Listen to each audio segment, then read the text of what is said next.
नारायणं नमस्कृत्यं नरं चैव नरोत्तमं देवीं सरस्वतीं व्यासं ततो जयमुदीरयेत्। नष्टप्राय सुभद्रेषु नित्यं भागवत सेवया भगवतीर्थं श्लोके भक्तिः भवति निश्चके।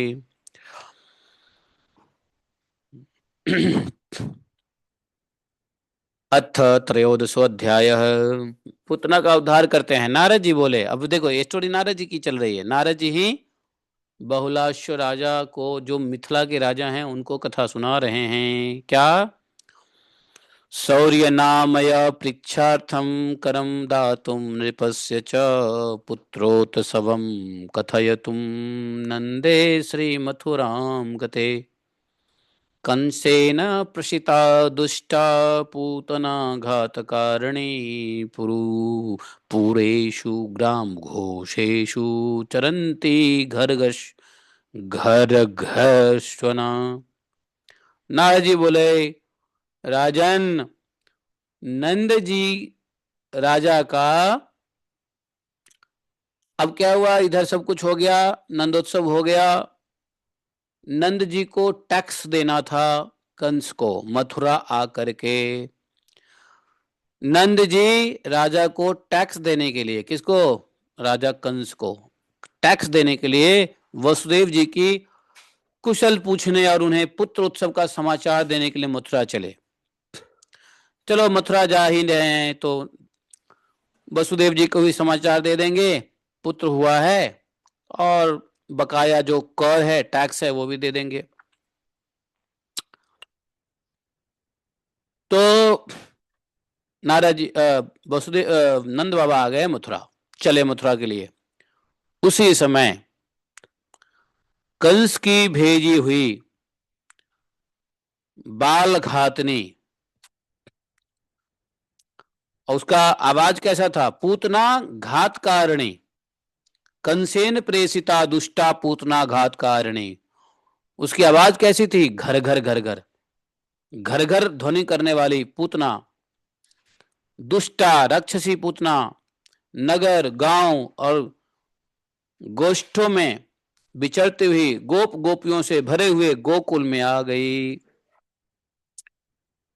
गोकुल के निकट आने पर पूतना ने क्या किया? अपनी माया से दिव्य रूप धारण कर लिया। कैसी? 16 वर्ष की तरुणी, बड़ी सुंदर बन गई, तरुणी बन गई, 16 वर्ष की अवस्था वाली। और उसका सौंदर्य इतना दिव्य था कि वह अपनी अंग कांति से सची, सरस्वती, लक्ष्मी, रंभा, रति को भी तिरस्कृत कर रही थी। इसलिए उसे वहां के गोपों और गोपियों ने रोका भी नहीं। कौन रोके पूतना को? इतनी सुंदर 16 साल की तरुणी बन गई, इतना सुंदर दिखने वाला, किसी की हिम्मत ही नहीं हुआ। क्वेश्चन करने की बात ही नहीं है कौन हो, क्योंकि दिखने में इतनी सुंदर थी। सरस्वती को भी फेल कर रही थी, मानो कोई मतलब है। लक्ष्मी समान, रंभा रति को भी तिरस्कृत कर रही थी। समझो, रूप कांति में सरस्वती, लक्ष्मी, रंभा, रति को भी तिरस्कार कर रही थी। रति, रति कौन है? वही कामदेव की पत्नी। तो बोले कि गोपियों ने रोका नहीं, टोका नहीं है, और वो ऐसा माया से बना लिया, तो चलती तो समझो कि कुछ दिव्य आभा से झलकते हुए हिलते। उसे देखकर रोहिणी तथा यशोदा भी हतप्रभ हो गई, आश्चर्यचकित। और जैसे ही वो आई, रोहिणी माता ने बाल कृष्ण जी को क्या किया? उसके गोद में दे दे डाली। समझे? और बार बार लार लड़ाती हुई उस महाघोर दानवी ने बालकृष्ण के मुख में हलाहल विष से, अपने स्तन पे हलाहल विष धारण किया था, वो उनके मुख में दे डाली। ददौ ददौ शीशो महाघोरा कालकूटावृतम स्तनम प्राणैः सार्धं पापौ पपौ दुग्धम कटुरोषावृतो हरिः। बताओ, हलाहल विष लिप्त अपना स्तन दे दिया और यह देख तीक्ष्ण रोष से आवृत हो श्री हरि ने उसका सारा दूध उसके प्राणों सहित पी लिया।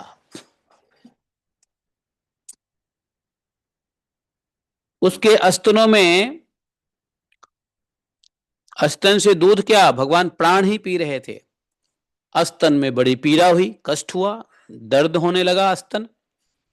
तब चिल्लाई क्या, मुंच मुंच बदंती त्वं धावती पीड़स्तदा पीड़ित स्तना। बोली छोड़ो छोड़ो छोड़ो कहते हुए वहां से उठकर भागी।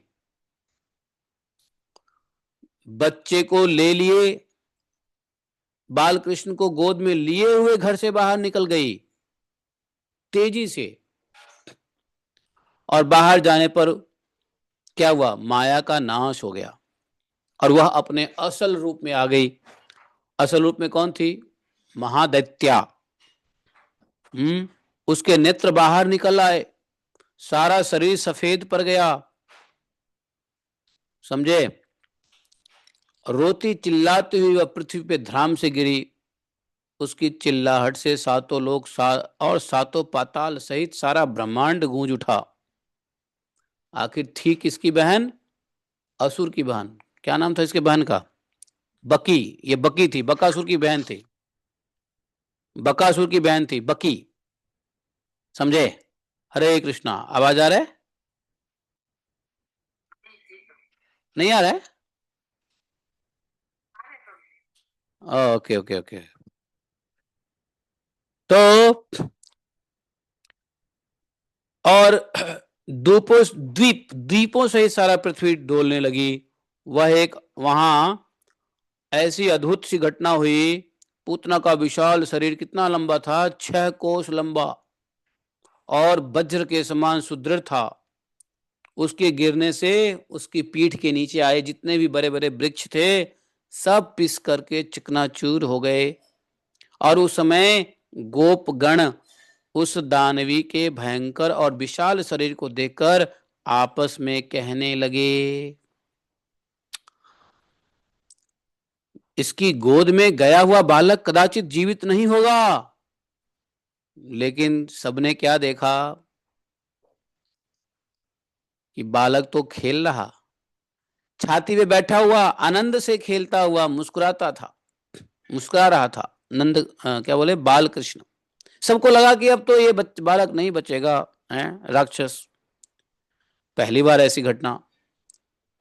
वह पूतना का दूध पी करके खूब जमाई ले रहे थे बाल कृष्ण, हैं। जैसे बच्चा दूध पी लेता है ना तो क्या करता है मालूम है, बच्चा दूध पीने के बाद क्या करता है, जमाई लेता है। किस लिए, सोने के लिए। भर पेट बच्चा दूध पी लेगा तो जमाई आती है। जैसे हम लोग भर पेट खाना खा लें उस वक्त क्या आता है, थोड़ा सो जाते हैं बाएं करवट लेट के, है ना। शरीर शिथिल हो जाता है, मन आलस्य हो जाता है, मन करता है सोना चाहिए। फिर मन सोचता है हाँ, आयुर्वेद ने कहा है कि भोजन के बाद कम से कम बाएं करवट 16 श्वास सो जाना चाहिए। आयुर्वेद की बात दिमाग में आ जाती है, हाँ सो जाओ। जबकि सोना ठीक नहीं है, सोना नहीं चाहिए, दिन में तो सोना ही नहीं चाहिए। लेकिन मन आयुर्वेद की ज्ञान से भरा हुआ है। भगवान कृष्ण भी एकदम बालक की तरह दूध एकदम भरपेट पी करके, दूध क्या था, प्राण ही पिया, और जमाई ले रहे हैं।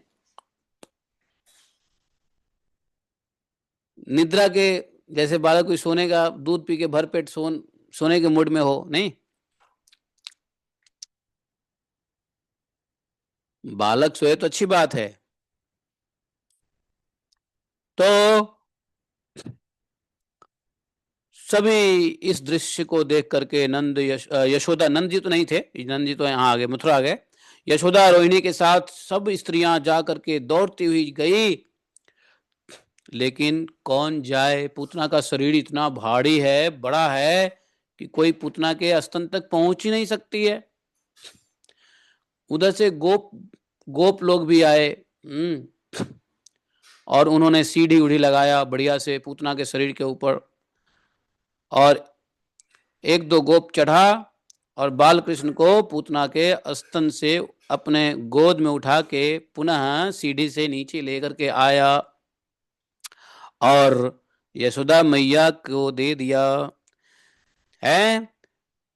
अब सबको बड़ा आश्चर्य लगा है। बच्चों को लेकर गोपियों ने क्या किया मालूम है? खूब बढ़िया से नहलाया धुलाया, गो धूली लगाया, गाय के पूंछ से झाड़ा, गोबर से मूत्र से बाल कृष्ण को नहलाया, और बाल कृष्ण को नहला करके क्या किया मालूम है? गोपियों ने भगवान श्री कृष्ण के लिए एक बहुत अच्छा रक्षा स्तोत्र पढ़ा। भगवान कृष्ण की रक्षा के लिए समझे कवच का पाठ किया, कवच। अब ये गोपियां कौन है भाई? ये गोपियां तो आप लोगों को पता चल गया नहीं गोपियां कौन है। ये वेद की ऋचाएं हैं। तो वेद की ऋचाओं ने सभी गोपियां तो विद्वान है ही नहीं। गोपियों ने बाल कृष्ण को कवच का पाठ किया। कैसे? सुनो, इस कवच का पाठ हम लोग भी कर सकते हैं नित्य चाहो तो। जिस कवच से भगवान की रक्षा जो भगवान पूरे विश्व की रक्षा करते हैं, पालन करते हैं, भूत भर्तृ हैं, प्रभु विष्णु हैं, ऐसे भगवान की रक्षा ये गोपियां कर रही हैं। कितनी भोली वाली गोपियां हैं। देखो, वेद ज्ञान है, ज्ञान अहंकार है, लेकिन यही वेद जब भगवान की प्रेम लीला में आती हैं तो उसमें अहंकार नहीं है। क्या है? भोलापन है, सीधापन है, सरलता है, अस्पष्टवादिता है, स्नेह है ना, मोह है भगवान के प्रति। ऐसी वेद की ऋचाओं रूपी गोपियों ने भगवान के लिए कवच का पाठ किया। तो मैं पहले कवच का पाठ पढ़ता हूं, फिर ये तकरीबन मेरे ख्याल से 15 से लेकर 28 श्लोक तक कवच है। तो 8 5 12 13 श्लोक कवच का है। तो पहले उसको पढ़ लेते हैं, फिर कवच में इसी के साथ चैप्टर भी खत्म हो जाएगा। गोप्याउचुः, अभी तक हम लोगों ने क्या सुना था? गोप्याउचुः जयति ते अधिकम, ये सुना था ना गोप्याउचुः। लेकिन यहाँ पे गोपियों ने कहा गोप्याउचुः श्री कृष्णस्ते शिरः पातु वैकुंठ कंठमेव हि श्वेत द्विपति कर्णौ नासिका यज्ञ रूप धृक निसिंहो नेत्र युग्मं च जिह्वा दशरथात्मजः अधरावताम ते तु नर नारायणा वृषि साक्षात श्री हरि के सॉरी सॉरी मैं हिंदी पढ़ने लगा। कपोलो पातु के साक्षात सनकाद्य कला हरे भालम च श्वेतवाराहो नारदो भ्रूतले अवतु चिबुकम कपिलः पातु दत्तात्रेय उरो अवतु स्कंधौ द्वाविषभः पातु करो मत्स्य प्रपातु ते दोर्दंडम सततम रक्षेत पृथु पृथुल विक्रमः उद्रम कमठः पातु नाभिम धन्वन्तरिश्चते मोहिनी गुह्य देशम च कटिम ते वामनो अवतु पृष्ठम परशुरामश्च तवोरुबादरायणः बलो जानुद्वयं पातु जंगे बुद्ध प्रपातु ते पादौ पातु सगुल्फौ तौ च कल्की धर्मपति प्रभु सर्वरक्षाकरं दिव्यं श्रीकृष्ण कवचं परम् इदं भगवता दत्तं ब्रह्मणेनाभिपङ्कजे ब्रह्मणा सम भवे दत्तं शंभु दुर्वाससे ददौ दुर्वासा श्रीयशोमत्तै प्रादा श्रीनन्दमन्दिरे अनेन रक्षां कृत्वास्य गोपीभिः श्रियं यशोमती पाययित्वा स्तनं दानम् विप्रेभ्य प्रददौ महत् तदानन्दादयो गोपा आगता मथुरापुरात् दृष्ट्वा घोरां पूतनाख्या बभूवुः भयविह्वला छित्त्वा कुठारैः अस्तदेहं गोपा श्रीयमुनातटे अनेकाश्च चित्ताः कृत्वा दाहयामासुरेव ताम् एलावलंग श्रीखंड तरारुगंधिभृत धूमो दग्धस्य देहस्य पवित्रस्य समुत्थितः अहो कृष्णमते कृष्ण अहो कृष्णमृतेकं वाव्रजाम शरणं तुह्य पूतनायै मोक्षगतिं ददौ पतितपावनः। ये स्तोत्र है जिससे गोपियों ने कहा कि मेरे लाल श्री कृष्ण तेरे सिर की रक्षा करे। श्री कृष्ण, अच्छा, अभी भगवान कृष्ण का तो जन्म ही हुआ है, नामाकरण तो कृष्ण हुआ नहीं, लेकिन गोपियां कृष्ण कह रही है कि कृष्ण तेरे सिर की रक्षा करे, भगवान वैकुंठ तेरे कंठ की रक्षा करे, श्वेत द्वीप के स्वामी तुम्हारे कानों की रक्षा करे, यज्ञ रूपधारी श्रीहरि नासिका की रक्षा करे, और भगवान नरसिंह दोनों नेत्रों की रक्षा करे, दशरथ नंदन राम जिह्वा की रक्षा करे, नर नारायण ऋषि तेरे अधरों की रक्षा करे। अधर मतलब, अधर क्या होता है? होठ, होठ को अधर कहते हैं, तो दो होठ है ना, इसलिए नर नारायण ऋषि तेरे अधरों की रक्षा करे। साक्षात श्री हरि कला अवतार सनक सनंदन आदि चारों महर्षि तेरे दोनों गालों की रक्षा करे। भगवान श्वेत वाराह तेरे भाल देश की रक्षा करे। कपाल, भाल देश मतलब कपाल, कपाल प्रदेश को भाल देश कहते हैं। नारद दोनों भ्रू लताओं की रक्षा करें, भ्रू लता भाव भाव को, कपिल तेरी ठोड़ी को, और दत्तात्रेय तेरे वक्ष स्थल को सुरक्षित रखे। भगवान ऋषभ तेरे कंधों की और मत्स्य भगवान तेरे हाथों की रक्षा करे। पृथु पृथु पृथु कौन? राजा पृथु पराक्रमी सदा तेरे बाहु दंडों की रक्षा करे। भगवान कच्छप तुम्हारे पेट की, और धन्वंतरी तेरी नाभि की रक्षा करे। मोहिनी रूपधारी भगवान तेरे गुह देश को, और बामन तेरी कटी को हानि से बचाए। परशुराम जी तेरे पीछे पीठ की रक्षा करे, और बादरायण व्यास जी तेरी दोनों जांघों की रक्षा करे। बलभद्र दोनों घुटनों की रक्षा करे, और बुद्ध देव तेरी पिंडलियों की रक्षा करे। बुद्ध देव धर्मपालक भगवान कल की गुल्फों की रक्षा करे। गुल्फ समझते हो? गुल्फ बोलते हैं किसको? बोले गुल्फ को, अरे वो क्या बोलते उसको, टखना को, टखना, टखने को गुल्फ कहते हैं। तो गुल्फ सहित कल की तुम्हारे दोनों पैरों को ठीक रखे। यह सबकी रक्षा करने वाला परम दिव्य श्री कृष्ण कवच है। देखा, इसको कहते हैं कृष्ण कवच। ये 22 श्लोक। तो ब्रह्मा जी ने शंभु को, शंभु ने दुर्वासा को, और दुर्वासा ने नंद मंदिर में आकर यशोदा जी को इसका उपदेश दिया था। नारद जी बोले ये कृष्ण कवच कहाँ से आया? ब्रह्मा जी ने शंकर को दिया, शंकर ने दुर्वासा जी को दिया, दुर्वासा जी ने नंद मंदिर में आकर के यशोदा जी को इसका उपदेश किया था। पहले इस कवच के द्वारा गोपियों सहित यशोदा जी ने नंद नंदन की रक्षा करके उन्हें अपना स्तन पिलाया, दूध पिलाया, और ब्राह्मणों को प्रचुर धन दिया। समझे? तो ये श्री कृष्ण कवच के नाम से भगवान विष्णु ने ब्रह्मा जी को दिया। बताओ, अर्थात भगवान ने स्वयं दिया। उस समय नंद आदि गोप मथुरापुरी से गोकुल में लौट आए। नंद आदि गोप जो गए थे टैक्स देने के लिए मथुरा, वहां से लौटे। पूतना के भयानक शरीर को देखकर वे सब के सब भय से व्याकुल हो गए। गोपों ने कुठारों से उनके शरीर को काट काट करके, इतनी विशाल थी, शरीर को टुकड़े टुकड़े करके यमुना जी के किनारे कई चिताएं बनाई, एक नहीं कई चिताएं बनाई, और उसका दाह संस्कार किया। पूतना का शरीर परम पवित्र हो गया था। जानते हो, उसके शरीर से सुगंध निकल रही थी। जलने पर जो धुआं, पूतना के शरीर के जलने पर जो धुआं आ रहा था, आ हा हा, मानो कि अगरबत्ती का सुगंध हो, अगर का सुगंध हो, है कि नहीं? अगर।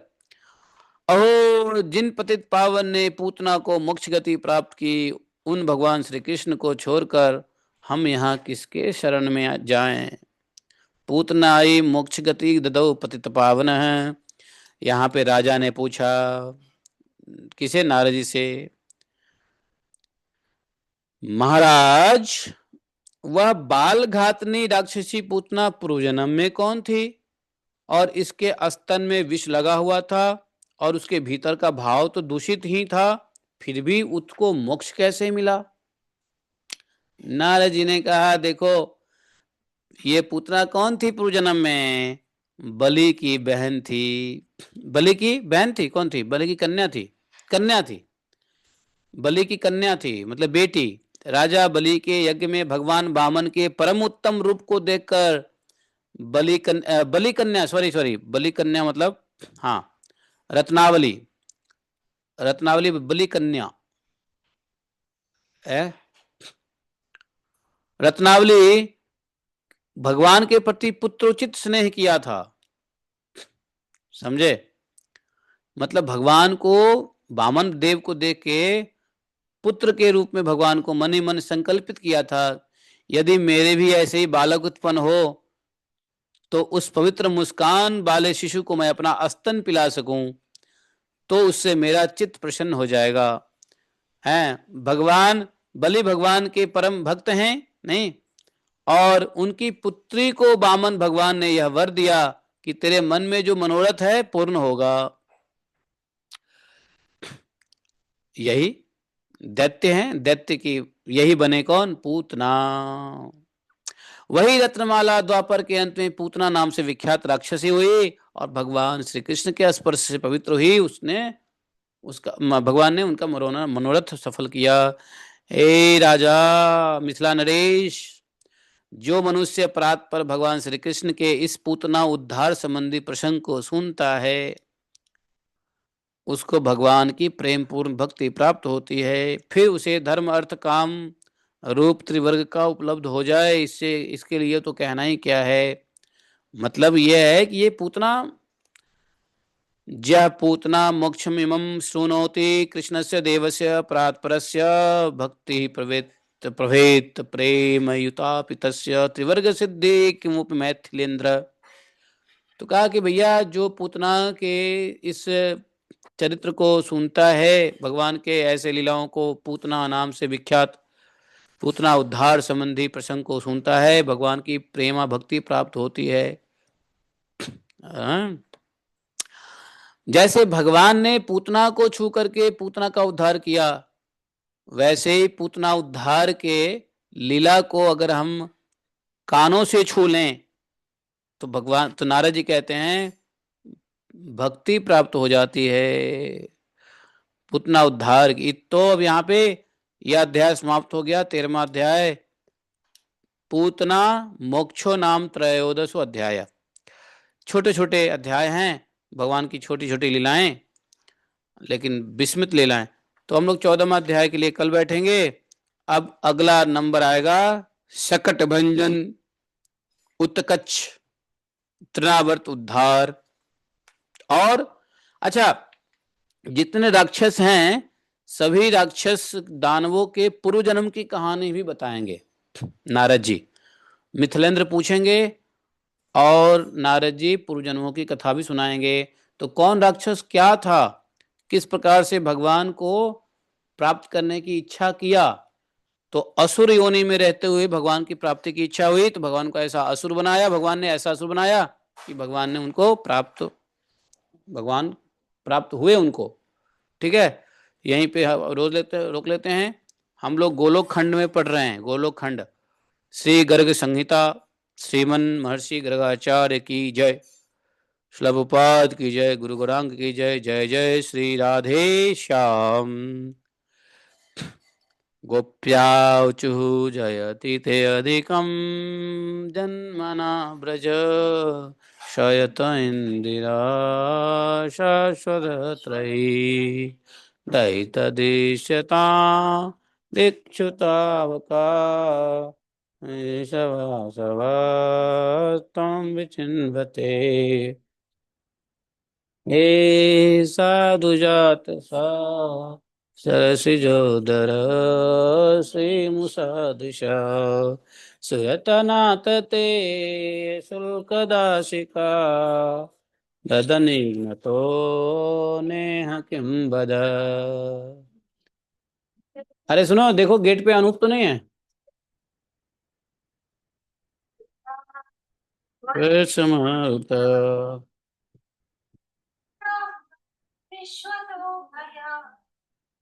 हरे कृष्णा, कहाँ हो?